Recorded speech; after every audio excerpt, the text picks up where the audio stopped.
Dr.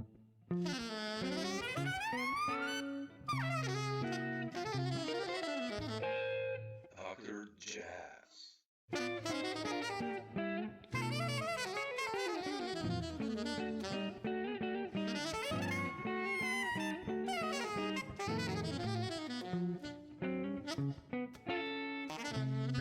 I love your work, obviously with Ornette, and but also your stuff. And then the other day, I mean last year already, Lou Grassi sent me the new one of the new band.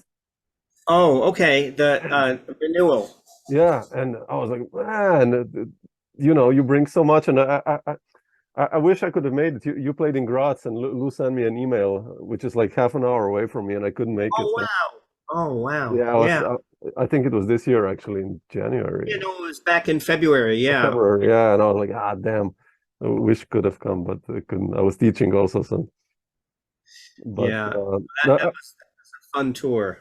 That was. yeah, I wanted to ask you about this band. I mean, how did you end up with that group up? Because they never had a guitar, so I think this adds quite a different dimension actually to Yeah, the. they finally, reached a certain level of musical maturity where they could actually use a guitar. No, I'm just kidding. No, That's a good one. no, I've known all those guys individually for a long time. Lou lives upstairs in my building, so Okay. we play together and we hang out together. We watch each other's pets when we're away. Yeah, Lou's a great guy, and I've known Lou for a long time. Say Joe hi to Fonda. Lou, by the way. What's that? Say hi to Lou, by the Oh, way. I will. I think he said to say hello to you too, because I told him that I was going to meet you. And then Joe, I've certainly known for a long time, Joe Fonda, and have enjoyed playing with Joe. He's got such great, sort of energy and positivity, and he's a great cat. And Thomas Heberer, I think I guess I met Thomas through Lou, just at some sessions at Lou's place, and then we teach at this jazz camp up in Maine together. And it's with a lot of great sort of players from the New York area that go up there, like Matt Pavolka and Okay. Mike Serene and John O'Gallagher. And it's just a really creative bunch of musicians. And Thomas was sort of blew me away up there. he's a super player. Yeah. Just an interesting musician. I mean, he's sort of technically incredible, but also very conceptually deep and creative. So yeah, I just I knew everybody, and when Mark Whitecage got ill, Lou had asked me if I would be interested in doing a tour with them because they weren't sure that Mark was going to be able to make it. Just that he may have been too ill to make the tour, and that was 3 years ago or something like that, around the time of the pandemic. And I said sure. It was sort of it's not a great way to ask to join a band. Yeah. But I said sure, I'd love to fill in if Mark can't do it. And then he passed away shortly afterwards, and so we they asked me to do some things with them, and it's really been it's one of those situations where the band is really, even though the individuals are all very creative, interesting musicians, I think the band is sort of bigger than all of that. It sort of has a nice life of its own. And we did a tour in, I guess last year in the States, and then we did this European tour that I think was canceled and rescheduled 3 times. Yeah, sure. Yeah. And Lou and Joe do that themselves. They book it all the times. and those guys are like beasts. You know, they get together. You know, Lou's like the organized one, and Joe is like the more sort of personable. You know, he does most of the, you know, talking and schmoozing. But between the two of them, they make a great team for that. And then Thomas sort of organized a lot of the. You know, it was all trains. It was like 15 or 16 gigs, and Thomas had this schedule that was like down to the minute. You know, we go on this track and this time, and I thought, you know, this was going to be, you know, sort of playing free music in Europe.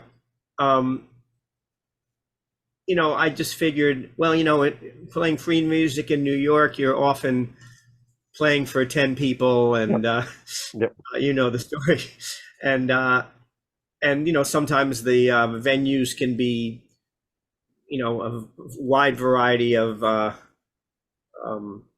you know, different levels of what kind of venue. And so I figured, oh, this is, you know, it's going to be an interesting experience where we're going to be staying, and you know, it was really the crowds were great. You know, the gigs were really nice, well attended. Oh, it was great. And my feeling about the band is you know, it's a cooperative, which is you know, even though I think Joe and Lou have been there the longest, they sort of but they sort of work hard at making it a cooperative. You know, they want everybody to contribute music, and because you also wrote a tune, right, for the album, actually, one tune. I wrote 2 or 3 tunes for the record, maybe two for the record, but for the tour we had an equal number of 4 or 5 tunes each, and you know, it's 4 different takes on how to play sort of with structure and freedom. And I find it really fascinating, just like, because they're really different approaches to how to structure the music, and you know, it keeps it really interesting and challenging too. So I'm enjoying playing with those guys. I hope you know, I haven't. You know, I know they had a thing with Mark and 2 horns for many years. And it's not that. It's different. It's got a different thing, but you know, I'm enjoying it. So but I love how you blend in, because you also many times you are not guitar like, if you know what I mean. So you know, you somehow blend in with the single lines. Also how you comp. It's not you know, many times intervals or right, it's a different approach than, you know, like it's more single lines in a sense. I mean, obviously you play chords and intervals and everything, but it's like still you retain this idea, I think, of a horn player, maybe even. So and sometimes you know, instead of sort of comping harmonically, I might be thinking about, like you said, intervals or textures or densities, you know, not thinking so much like, oh, what chord am I playing? You know, you know, or like, you know, how can I add some color to the proceedings? You know, I love that about your playing. I mean, when I listen to your records, you do that so much. Obviously, you're the leader and the composer as well. But the last one I heard from you was Unstrung, right? And Unstrung is the last record with my, you know, that I'm sort of that's my record. Is something new coming up? I mean, have you been writing new music? There is a new record that it's going to be released in about a month. And it's man, super. It's with Jay Anderson, who I know that you've done with, and Mark Mamas, the great tenor player from Holland, and it's a cooperative. Just the 3 of us. We've been A trio. Okay, wow. Trio, no drums, just three, and it's Mark's and my tunes. Wow, beautiful. And we recorded it up. I'll get you a copy. Oh man, I need to hear that. Wow, beautiful. Yeah, no, I think it came out well. Actually, we recorded it up at Jay's place. He has a house up in New Paltz, New York, and he has a studio in the back, and he did a great job. And I think it's I'm happy with it. I think it's a nice project. Beautiful. Oh, yeah, nice. Yeah, I always love when you make a record, because it's like, you know, being a guitarist, love to hear you play what you do and what you come up with, and also composition wise. I mean, what's your story with composing? How I love the lullabies, by the way, that you've written. They're amazing on all the records. But like, oh, thank you. The melodies and but what's your story with composing? I mean, how do you approach it? Like, do you start with a melody, with like just get an idea, intervallic or rhythm, or? You know, it's a lot of, I approach it a lot a different way. Sometimes some of those lullabies were just melodies, and they came sort of quickly. My son, when he was very young, Leo, was colicky, so he didn't sleep very well, much. I know that. You know that? Oh man. And those lullabies didn't work. Yeah. Nothing worked until he was over the colic, but I kept trying to write. Okay, let me write this one. But a lot of those came were just melodies that I ended up sort of adding some harmony to. But it's interesting. You asked about the composition process. Composition is hard for me. It's I find it I like to do it, but I like it more when it's finished. You know, and it's I love to practice, and I do a lot of that, and playing and everything. Composition, I just don't do it enough that I feel I'm like I'm an expert at it. You know, I sort of have to really force myself to sit down and one of the things that it's interesting you asked about the lullabies, because one of the things I do to get myself into a compositional framework is often I'll sit down and I'll make it's sort of, I have a little journal, like a music journal that I keep, you know, any ideas that come in, or when I'm practicing something sort of cool, I write it down, or and then sometimes I can go back to it later when I'm composing. Oh, that was something I just happened upon, and maybe I'll use it for. Yeah, that's smart. Yeah. It's but one of the things I do is I make myself write a tune, and I give myself 5 or 10 minutes, literally a ridiculously small amount of time. I say, okay, I'm going to write something in 5 minutes or 10 minutes, and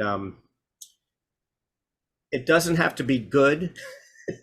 It doesn't have to be, you know, chords or 32 bars or whatever. It just has to be finished. Wow. Okay. Beginning. Not a bad idea, actually. Yeah. And so I have tons of those. And most of them are not worth. They're just it's just a way to get started, to do something else, and almost it's like an affirmation, like I can finish a tune. I just did. It may not be good, but I just finished a tune, so I accomplished something. And some of those 5-minute exercises turned into tunes. Not a lot of them, but a handful of them have. And a couple of those lullabies were just, I just sort of sat down, try to remove the judgment and just let me just write something. And if it's just a melody, it should sort of conclude as logically as possible, or as completely possible.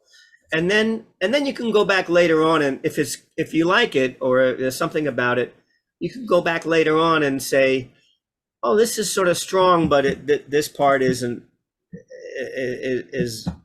messed up, or it needs some expansion or some changing. So, but I think because one of the problems that composers have, and I run into this, is sometimes it's hard to finish something. You write a piece, and you're not really sure where it's going to go, or should I write more, or that. And so I almost do that as an exercise to just. I just finished it. So no, well, that's cool. That's a good approach, actually, because it's the first idea that pops out, and just like, okay. Exactly. Those are usually quite good. I mean, and also to remove the judgment. Yeah. Like this is good, this is not good. It's just like, because that's another for composition for me. That's that gets in the way. Yeah. Oh, that sucks, or that's lame, or that sounds like this, or that's that's not so hip, and if that's. I'm certainly getting better at removing that voice in my playing, that sort of editing voice that's like, man, you really suck. I'm trying to remove that. I'm better at doing that, but my composition, I'm relieved, man, that I hear this from you, since you being older than me, because I have these problems many times. I'm like, oh shit, why did I play? I mean, like, it's like, Yeah, and that's, there's no place for that. I mean, there's no, there's no place in sort of the creative world for that. It's funny. There's a, I want to, well, maybe as we continue to talk, I'll do this. But there's a great, I spent a bunch of time working with Ornette, and there's a quote that he gave to me from Agnes de Mille, who was a great choreographer, I believe, and to Martha Graham, the dancer and choreographer. And it's just, Ornette had he had it printed up on a paper, it was sort of nicely lettered and everything. And it was such a beautiful statement about that whole process of judgment and creativity. I'll try to find it. And I think I just saw it the other day, because maybe it's on my music stand. I don't know. I had it on my music. No, it's not. I had it on my music stand for many years, and then I took it off, and then I recently said I should put this back. And I saw it somewhere. These quotes are nice, yeah. It's beautiful. It's just like, about the artist's job is not to judge or just to keep the channels open, and because it's you can't really. I remember taking a lesson with Kenny Werner many years ago, great pianist, and he said something to me about, well, you're if you're editing yourself when you're playing, or critiquing yourself when you're playing, you're not improvising. You're doing something else. You're doing some agglomeration of those things. But that's something different than just improvising, because improvising, you have to be 100% committed to the moment. And if you got part of your brain saying, I could do better, or that not good, you're not in the moment. You're in some other's space. Now that's heavy, right? To achieve I mean, Hal Galper, he talks about the zone but it's, when you're on the road, it's sometimes, at least for me, hard to achieve that. It's like gig 12, let's say, and you traveled 7 hours, and I personally sometimes struggle with these things. Just like be there focused. And I mean, how do you deal with these situations? I mean, that you are there and keep it fresh and strong. And I think you know, when you say keep it fresh and strong, I'm not sure I can always keep it strong.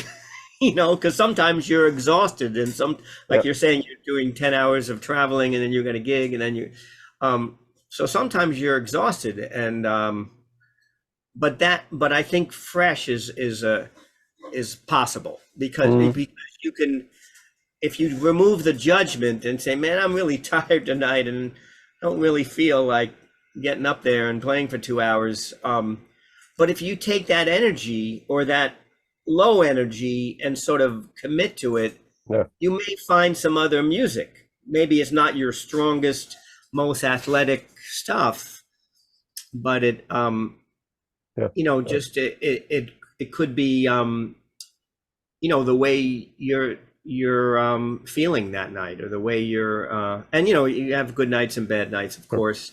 You know, if we knew how to bottle that, we'd all be rich, you know, but that's, you know, you just got to work on your craft, you know, and then try to be as present as you can, you know. That's nicely put. Yeah. I remember you know Stomu Takeshi, great bass. Sure. Stomu, we used to play a lot together. We had a trio with Badal Roy. Yeah, I want to ask you about that. Yeah. And Stomu said something to me years ago, and I think I was too young to understand it when he said it to me. But Stomu was a heavy musician, one of my favorite he's a monster, people, and another underrated, sort of off the radar player, I think. But definitely. But he said to me, you know, you can't force the music. You can't. You have to let the music go where it's going to go. And I didn't know what he meant. You know, back in those days with Badal, I really didn't know what he meant. You know, and you know, because you all want to sound good, and you want to have. We all have expectations about. You know, this works here, or this. You know, in this part of the tune, I can bring it here. You know, but you know, that's all sort of secondary to the process of creating music. You know, which is it does have sort of a life of its own, and to step back and let that sort of develop and not push it, not force it, is really hard, and it's I'm just starting to figure out what he meant by that, you know, now. So, did you ever talk with Ornette about these things? About like composition, or how to improvise, or how to be in the moment, or yes. Oh, really? Well, it's interesting. I don't know about how to be in the moment, if we really talked about that. Certainly improvising. I mean, he talked about improvising and composition all the time. And it was interesting. One of the things he said to me early on, when I joined the band, he said,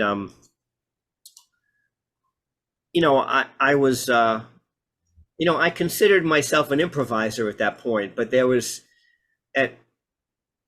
was really obvious to me that I wasn't really up to the task of improvising at this level with Ornette. You know, my ear wasn't at the level it should be. My reactions weren't. I was, and one of the things he said to me, he said, Kenny, you know, you have a lot more music in you than you're getting at. Wow. Said, you're playing road maps. You're like playing road maps, and I don't want you to play what you know. I want you to play what you don't know. Yeah. And that was heavy. That's a good one. Because we all want to, you know, we all want to sound good on stage. You know, like he was saying, man, all that stuff you're playing, you've all worked it out. Yeah, that works over a G7 chord, or that works over this. But this is uncharted territory, and you have a lot more music that you're not accessing. So that's been a challenge, and that was really cool. So I really, there were things, working in that band. I mean, I'm ear training every day, working on this, trying to figure out what kind of approaches he was using, or motivic development, all these kind of things that I hadn't thought about so much before, or so intensely before. How did he work as a band leader or not towards you guys? I mean, when he brought a concept or a tune, or like what he wanted to achieve, or usually he would bring charts. He had, and there were usually melodies.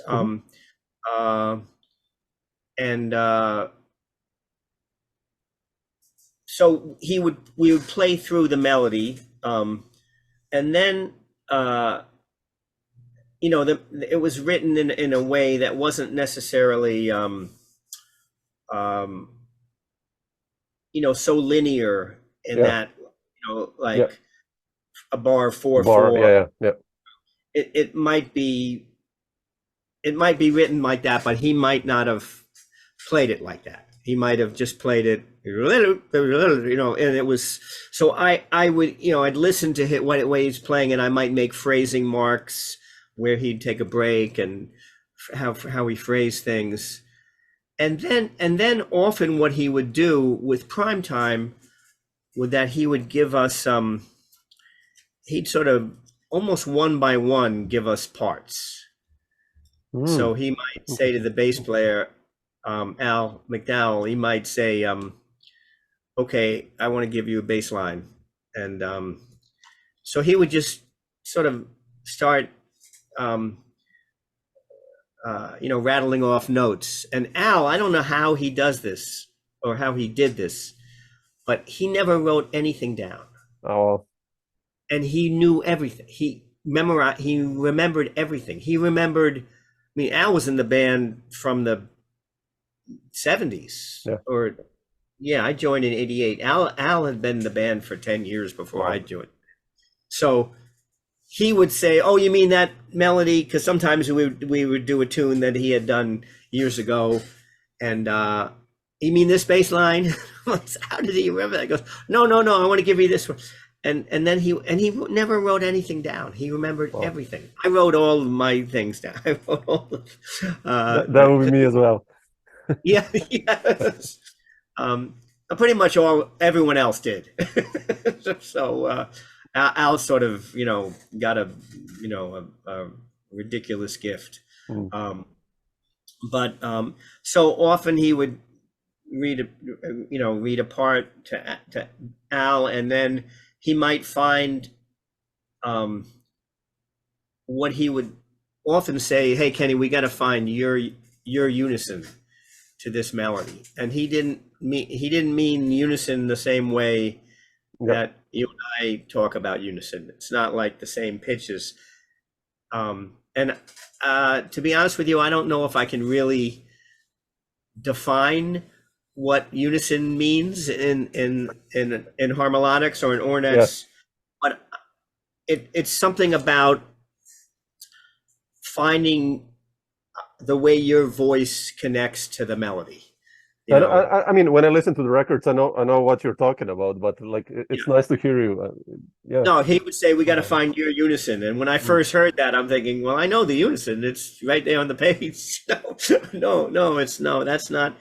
And it was all. Again, one of the things about working with Ornette is that everybody in the band would have a different definition of what he meant by unison, I think, which is cool, and I think Ornette would probably applaud that or appreciate that. Well, that you're right. Oh yeah, you're right too. So anyway, usually some kind of counter melody or harmony or some conglomeration of that, and then with the other guitarist, Chris, or it might have been Chris getting the melody, and then he would give chords to one of us. And contrary to popular belief, Ornette knows his harmony. You know, he was, you know, he didn't really ever talk about anything really more than a seventh chord. Like he never said, "Oh, I want you to play a G7, flat 9, flat 13." But he'd say G7, G minor 7, G major 7, you know, or G major or diminished or something. But so, you know, triads or seventh chords, and he would give you a harmony. And, you know, often the harmony would have some relation to the melody, but not in necessarily a tonal function way. But maybe the melody might be the third of that chord, or the fifth or the ninth or something. So you would get these harmonies that didn't move sort of functionally, and they almost had they were almost like another voice, another and so some really beautiful movements that he found that were not, I mean, they were like always a little bit surprising. Like, wow, yeah, definitely. how did you get those three chords which sort of lock up, and that next one is just in a whole nother zone? You know, that sort of opened up my understanding, or my you know, appreciation of harmony and composition. Oh, sure. You know, because I like with some of my tunes, I tried not to be like hemmed in by, oh, this is diatonic, so I should do this, or I should go to this key which is related. It's like, you know, Ornette would do all this. I mean, I think one of the things that great composers do is they set up expectations and then they break them. You know, it's like with a sequence or something, and then so Ornette would often do that. He would have this very diatonic, almost like folk melody type of thing, or folky chords, almost like a nursery rhyme. And then there'd be some like, oh, this next chord is a tritone away in the, you know, and it just sort of you're all ready to hear something else, and he puts it in, but it's the right chord, you know. So and one of the things that was in terms of him as a band leader, he was often he had one of the hardest things that for me was that he often would want us to play independently of each other. So, and when I joined the band, it was Al McDowell and Chris Walker on bass, and they were like the strongest, funkiest bass players I had ever played with and probably ever heard. And then, you know, they'd be in some kind of, you know, funky, you know, zone, and then Ornette would give me some chords, and then he'd go, okay, I want you to, now let's play. And then he'd go, no, I don't want you to play with them. I want you to, sort of like, man, how can you not play with those guys? It was so, the pocket was so strong. And he goes, no, I want you to be independent. You know, you got your zone, they got their zone.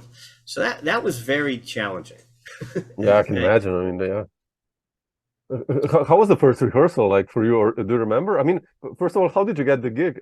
I mean, how did he call you or find out about you? Or he found out about me, I believe, through the other guitarist, Chris Rosenberg, who I believe was, the way I remember it, was recommended to Ornette by Justin DiCioccio, who's educator, a great drummer and an educator. He was an educator at LaGuardia School of the Arts, school, and I think Ornette found a couple of people through him. I know Al McDowell,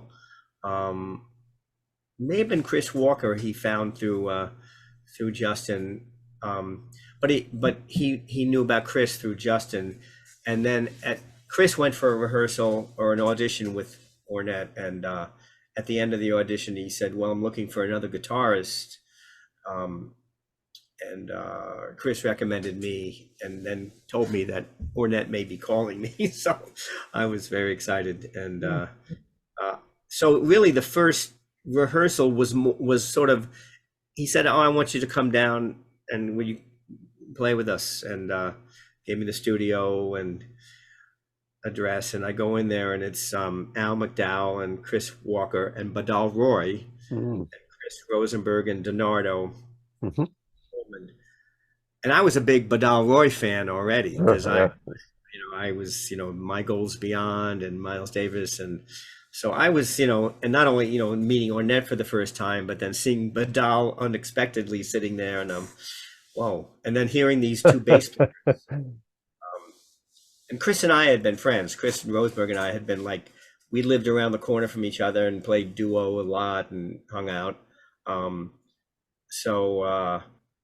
It was just he just put some tunes in front of us and we just played. It wasn't much he didn't say much, I think, that first time. Cool. But at the end of the day he said, "Oh, I'll see you tomorrow." So I said, "Okay." So I came back every day for, I don't know, 2 or 3 weeks. Wow. And there weren't always the same people there. It was mostly the same core of people, but everybody wasn't always the same. And but he kept saying, "Oh, okay, I'll see you tomorrow." So, and I know I've told the story before, but it's sort of an interesting experience. At a certain point, I knew that Chris, who was in the band at this point, or at least he was told that he was in the band, they were going to go to Europe in a month or so. And no one had said anything to me except for Ornette saying, "Okay, can you come tomorrow? I'll see you tomorrow." And, some guitar players would be there. Another one would be gone. It would be a different drummer. Or something.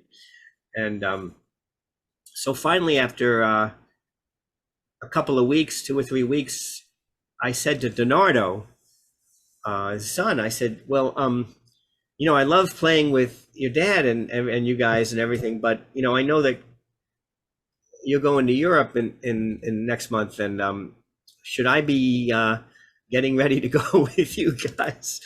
No one has said anything to me. And he goes, "Oh, yeah, my dad loves your playing. Yeah, you're in the band." But I sort of feel like if I hadn't asked, no, so I don't know, it might have been, just a mystery for a long time. But yeah. And then you went to Europe. I mean, those tours were quite long back then, right? That was the days when we'd be gone for 2, 3, 4 weeks at a time, and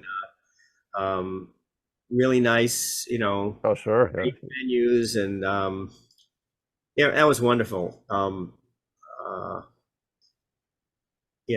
mean, just a really incredible experience. I was in the band from 88 to 2000. Oh, that's and by the last 5 or 6 years, we weren't going out as much. The tours would be shorter. I think that's maybe some of the the business has changed. But I think also Ornette was being more picky and choosy about what he wanted to do. Wanted to be out for 4 weeks, at that point. Yeah, but still amazing. That Ornette hasn't played with so many guitarists actually, so that you got to be one of them. I think that's quite a great thing. It's been a really life-changing, and he sort of opened my eyes up and ears up about a lot of things. He was a beautiful spirit. He was very sort of philosophical and very bright and quick and intelligent, and sort of very interested in a lot of different things, like art and literature and movies and politics. I mean, he sort of had his feelers out all over the place. And, you know, one of the things that was sort of fascinating for me is that he really had this nonlinear approach to sort of life and so the music thing, you know, really sort of rocked my, sort of shook my foundation. Like, wow, you mean this doesn't necessarily go to here, or this, or you can look at this from this side, and it's. But he was that way with current events or with politics. He would come in, well, something happened in the newspaper, and he would say, "Oh, did you hear about this?" And then he would sort of put these two things together that were so not related. And he'd say, "Yeah, well, this and this, that's why this is happening, because of this." And I'd be going, wow, I never would ever conceive of putting those two things together. And he did that with music too. He would put, a ballad melody with a funky bass line and chords in a different key, and it's like, yeah, that all fits, So yeah, when I heard those records the first time, I mean, that band, I started to really digging into Ornette when I was like, I don't know, 20 or 19, and that was just like, for me, it was too much. I was like, what's happening, man? Yeah. Why does it sound wrong in a sense? And then I, of course, revisited it like 2 years later. I was like, oh man, that's like the best ever, Once you kind of get the idea now. But in the beginning, I was like, shit, this yeah, cool, no, but it's not, it's like amazing, that group. Yeah. Beautiful. Yeah, it's very there's a lot of density, and there's a lot of sound. There's also one of the things that he sort of encouraged was not only different sort of musical modalities at the same time, keys or tempos or something, but also emotions. Like there'd be a beautiful ballad. I remember there's that one on tone dialing. It's called "Sound is Everywhere," and it's a beautiful melody, but there's sort of all this sort of ugliness happening.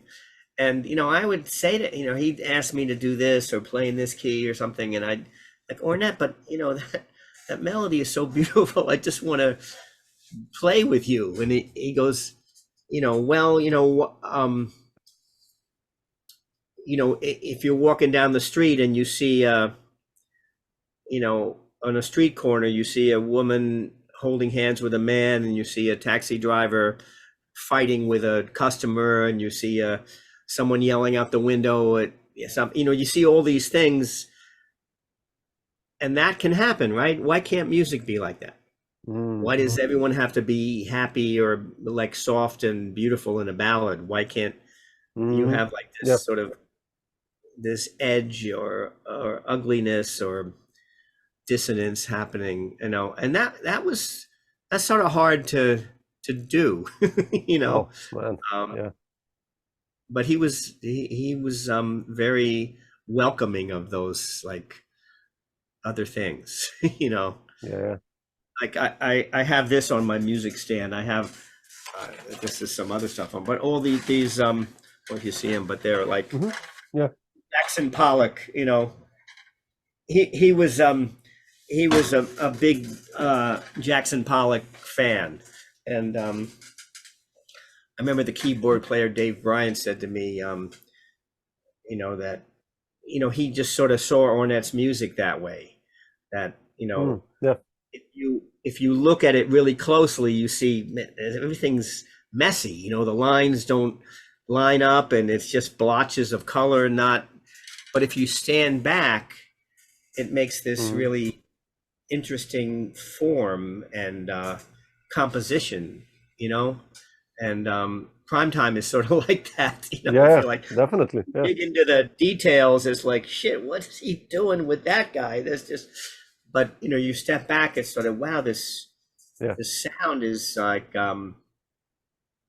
I don't know, it's sort of it's like life, you know. It's sort of really energetic and multifaceted, and you know. Yeah, no, but that's why he was who he was. I mean, you know, like Yeah, really innovative mind, and yeah, I mean that's why yeah, we talk about him still and listen to him, of course, yeah, obviously. So, yeah. Kenny, I wanted to ask you, like, when did you start leading your own groups? Also, I mean, I know that story with Badal and Stomo was happening already while you were still in Ornette's band, right? Yeah, that started. That's another cooperative trio. Uh, yeah, you know, the three of us, you know, Stomo and I would often write together. I mean, Oh, wow. there are two Okay. by all of us on there. Or sometimes we would just play and I would record it. And then sometimes out of those sessions, there were like some germs of tunes that came out of that. So, or Badal would come up with a groove, and Yeah, then I'd write something to it, or Stomo and I would write something to it. But yeah, that was out after Ornette. That was during Ornette. I'm sorry. That was yeah, because I joined Ornette in '88, and yeah, um, that was probably early '90s. We started already. what, Wow. Okay. early '90s, mid '90s, something like that. We made one record together, Mhm. Daybreak, um, and I think that's sort of the yeah, that's the first record that you know I'm sort of a co-leader on that, and I think wasn't really until around that time when I started leading my own groups. Mhm. I'd probably done gigs in the city with trios and stuff of mine. Again, I had a trio with Mike Serene and Stomu. Oh, really? Um, Oh, wow, man. Beautiful. yeah, we you know actually we did a recording. It wasn't released, but I'm sort of like when I listen to it now, I think, wow, that I should put that out. It's really Man, nice. bring it out. Come on. We It's need that. nice. I love Serene. He's such a great player, Mike. Yeah, I no, mean, he's yeah, great. beautiful player. We just talked the other day. Yeah, no, he's really great. One of my favorite drummers. Really Uh-huh. creative. Oh, man. But Fantastic. Yeah. yeah, and I know that it was interesting. I know when I started leading a band, often I would come in. You know, since I had worked with Ornette so intensely for like that time, 12 years. Yeah, that's I was yeah. very affected by his band leading techniques. So I would try some of them sometimes, and it didn't work as well Yeah, I with can. me. I just found like, okay, I got to find my own way to lead a band. I'm not Ornette, you know. So, Yeah, no, but sure. Yeah, no, I love the records you did as a band leader. Like I told you before, you know, it's thank you. beautiful. You Yeah, have this mesh like of you know going between kind of structure, and then you go into some free flow. And I love. I mean, that's how I really love about music. You know, I also write music like that. They have a structure, and yeah, then going into an open section, and again you enter another world, and uh, yeah, I yeah, like that. yeah. That And you know, I have some other, I grew up listening to, Hendrix and Cream and the blues, and hmm. so as I've gotten older, I've like sort of welcomed back those roots and sounds, and Yeah. there was a period of like you know trying to play a hollow body guitar and not bend any strings, and um, I was on the road with this organ trio with a singer, Arthur Prysock, Mhm. great jazz singer, and his brother Red Prysock, tenor player, and it was an organ trio. Um, and so I was in my 20s and with those guys traveling around the country, and it was really swinging, great stuff. And I had my big hollow body 175, that was feeding back, and you had to find ways, to. And at one point, I I somewhere in the middle of that gig, I just sort of had a realization that, I got to pick up my Les Paul again. And it had been in the closet for like 10 years, and I just said, you know what, I just have an urge to play that guitar again and bend some strings and everything. And I remember bringing the Les Paul onto the gig one night, and Arthur was this very vocal, sort of spirited older guy, and he'd say from the South, and he'd say, "What do you got that half a motherfucking guitar for?" He's like, no one had brought a solid body guitar on his gig before. He goes, "What is that half a motherfucking guitar?" I said, just bear with me. Let me try it. Then I, try, and I'm really sort of, I feel a lot more, I guess, true to myself, that I'm sort of bringing that into my playing. I play, not that I don't like a hollow body guitar play a big jazz box, but I'm that's sort of what I came up doing, and it's Frizzell and these guys, also. Yeah, no, that everybody's, it's accepted. Now it's really like Abercrombie. He played a lot like yeah other guitars. And it's interesting. I've been after meeting and hanging with Badal for many years, he just passed away last year, which was a great loss. He was a really good friend and family friend, and he sort of introduced me to a lot of Indian music and culture. He brought me to India a couple times, and I would spend a lot of time with his family, with Gita and his son Papi. And my son Leo, he went to more sort of Hindu pujas than he went to, sort of Western religious ceremonies, like going to temple or church. Leo's done more like pujas and so anyway, I finally started over the last 2 or 3 years. I started studying, sort of formally studying North Indian classical music. Yeah. Wow. Okay. Wow. I mean, I've done a lot of collaborating, like Badal and I did this thing, and I've worked with this North Indian slide guitar player named Debashish Bhattacharya. Do you know his playing? No. Oh man, you got to check him out. Debashish Bhattacharya. He's unbelievable. He plays, raga, North Indian classical music, but he plays it on this on a guitar that he puts on his lap, and it's got sympathetic. Okay. It's got sympathetic strings, and one of the things about Debashish is because there are a handful of these guys that play what they call Hindustani guitar.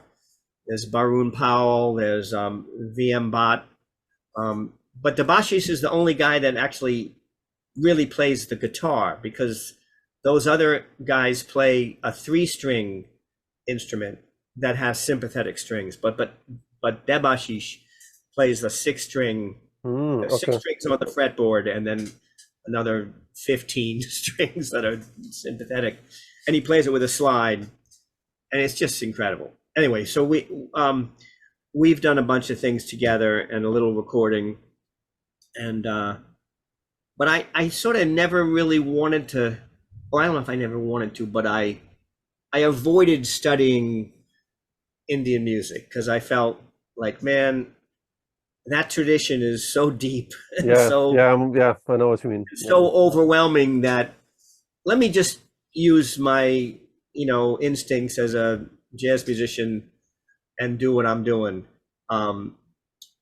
But I was sort of always, my foot was sort of on the shore, like I sort of wanted to, and I learned a lot from talking to Badal and hanging out with Debashish. I sort of got a lot of information, but not I was never really committed to studying it, just figuring like it's too deep a pond to dive into. But I just started a couple 2 or 3 years ago, and man, I'm just so I'm enjoying it so much, and it's really really deepening my understanding of music and my appreciation and my ear. And I'm studying with this North Indian bansuri player named Jay Gandhi. He's another guy you should check out. He's really great. Young, born in the States, but he's Indian parents, and he plays jazz also on the bansuri, which is sort of unheard of. It's really impossible to do that.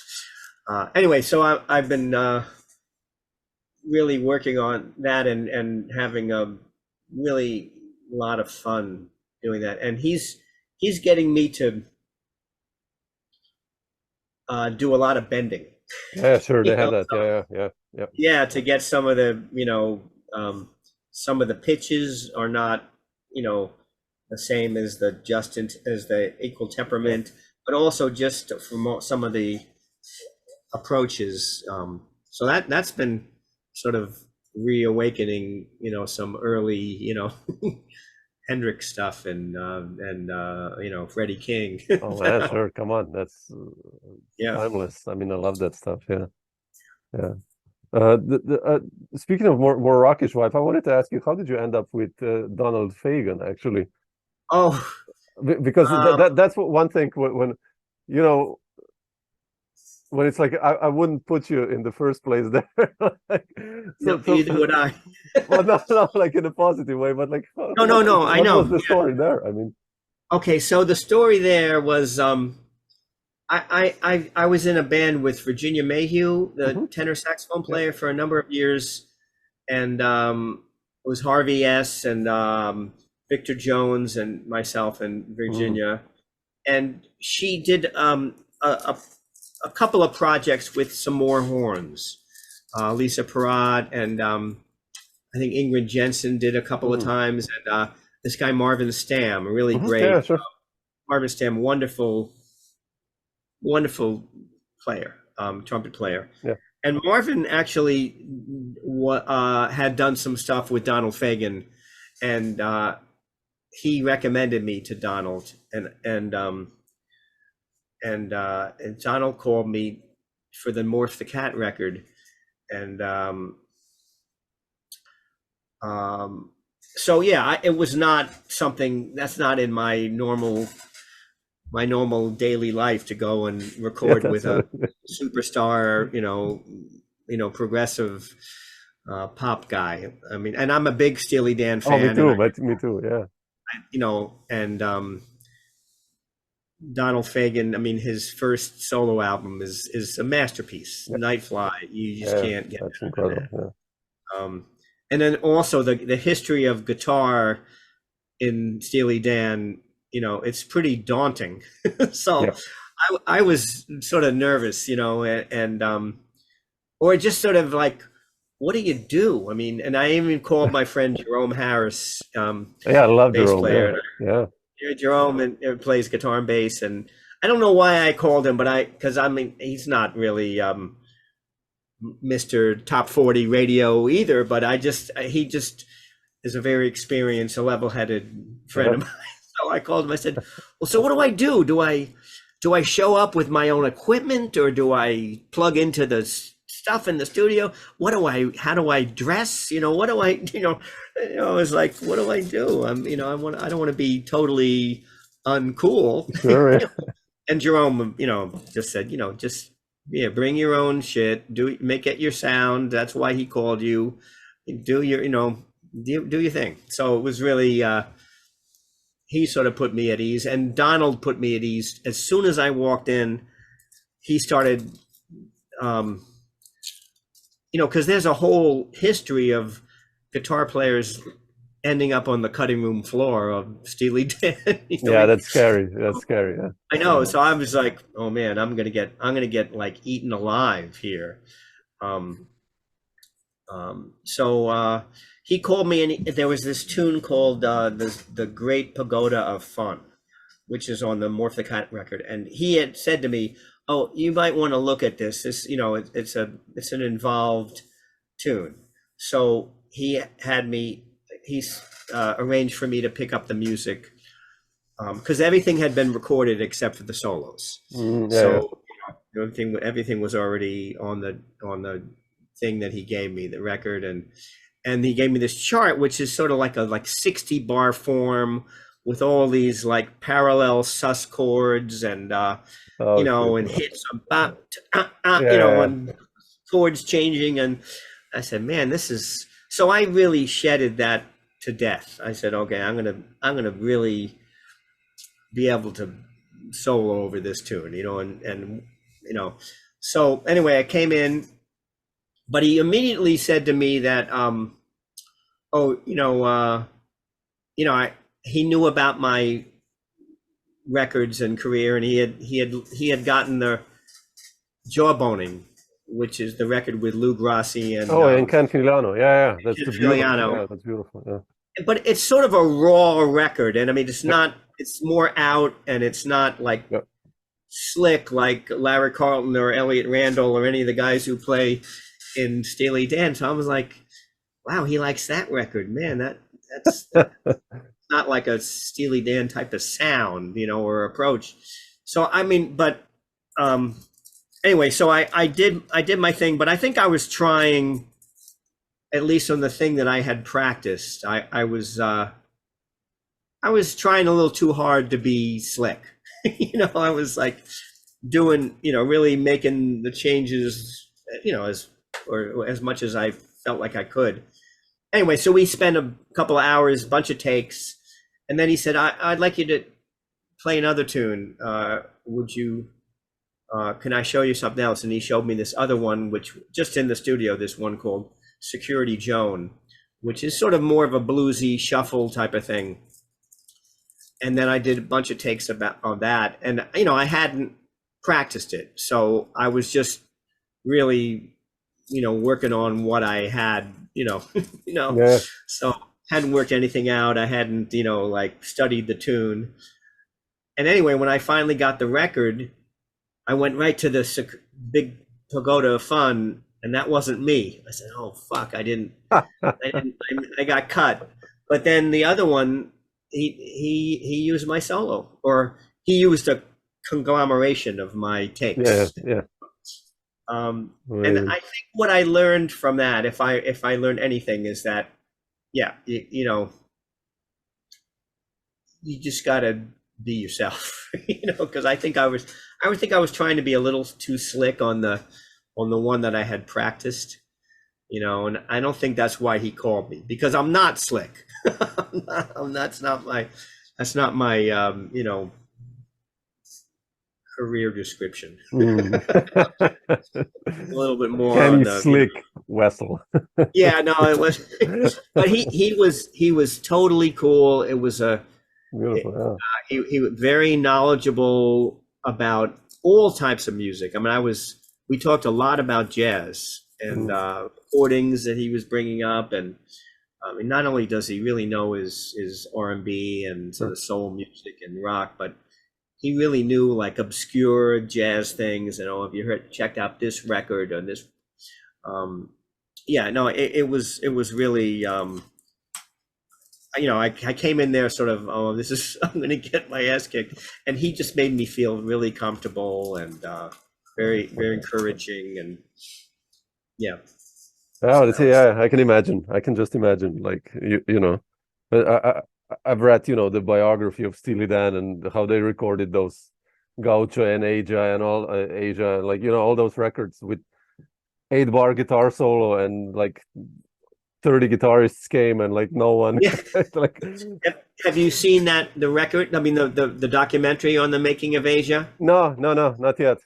Oh, there's you can see it. It's a YouTube, documentary, right? On the making of Asia, huh? It's on YouTube, right? Yeah, I have to. Yeah, I think you can see it on YouTube. But there's a great scene where Donald and Walter are sitting behind the mixing board, and they're just going through a bunch of guitar solos that didn't make it onto the record. Each one is incredible. Yeah. And they're like, oh shit. And they're like, and then they say, yeah, you can see why we didn't use that one, right? And they're like, they have this language together that that was funny. And I'm thinking, man, each one of those solos is like a brilliant work of art. And he's like, yeah, that didn't work. I'm like, shit. Yeah, that's funny. If you, yeah, it's a great little, yeah. Beautiful. So. Man, Kenny, not to take too much of your time, I wanted to ask you, like, what's for you on the schedule for the remainder of this year? Or, I mean, this new record is coming out, you said, like, but do you have new record's coming out? Some tours coming up, or coming to Europe also? Or? I'm working on a couple of things. I think Joe Fonda has arranged is arranging a tour in the fall with this group he has with myself and Sam Bardfeld on violin and Rob Garcia on drums. Beautiful. Yeah, we did a couple of things. So far, we've done a handful of gigs, and it's interesting. He's playing like it's sort of a funky project, a more energetic sort of funky stuff, and he's playing acoustic bass.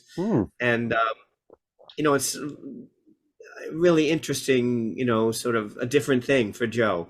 It's great. So that's coming up in the fall. And I believe the new band is going to Austria in next summer.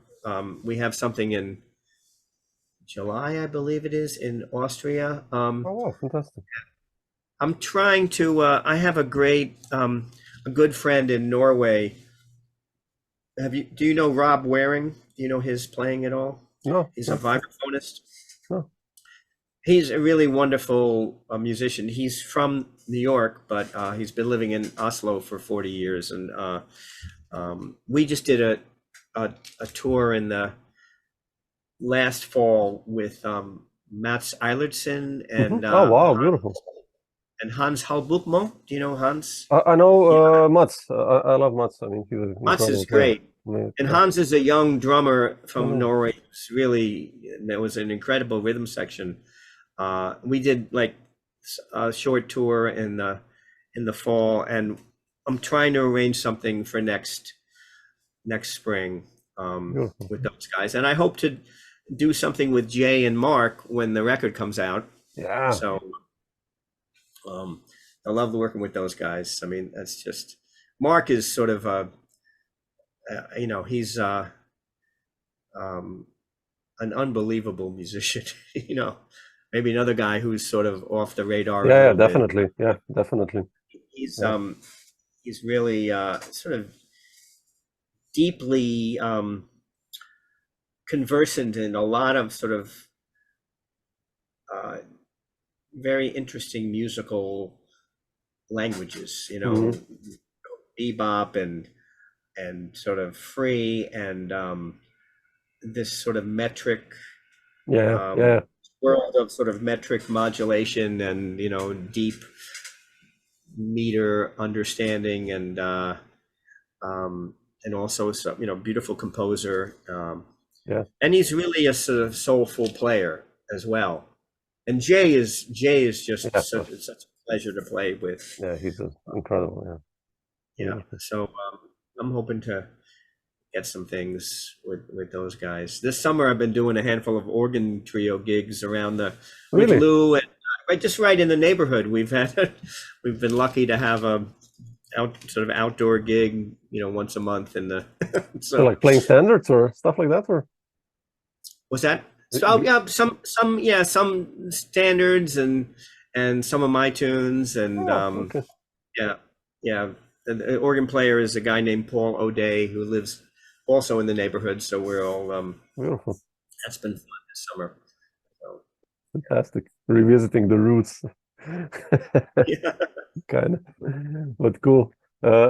Man, Kenny, thanks so much for sharing some of these thoughts. Oh, okay. I hope I didn't talk too much. No, beautiful. I mean, it's just like I really wanted to dig into some of these areas that we talked today. So you know, beautiful to hear you.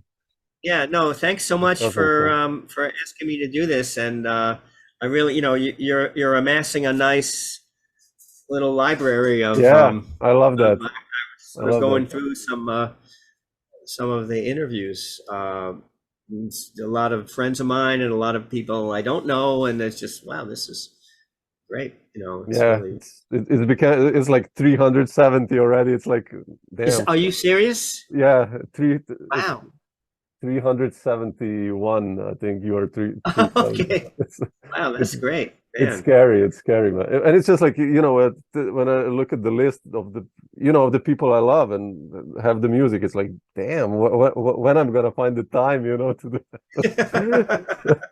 besides, playing music, being a father, being a husband, all this. Yeah, no, yeah, you got some of your own things happening, because I was checking out some of your music too, which really sounds great. Really, really interesting, beautiful, creative playing.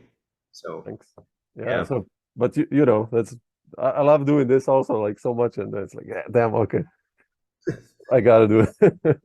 But anyway, if you're in Europe, Kenny, drop me a line. I'll let you know. I'll send you this record, and I'll let you know if we're coming in that area. Please, definitely. Take care. Cool. Bye, You too. Ciao.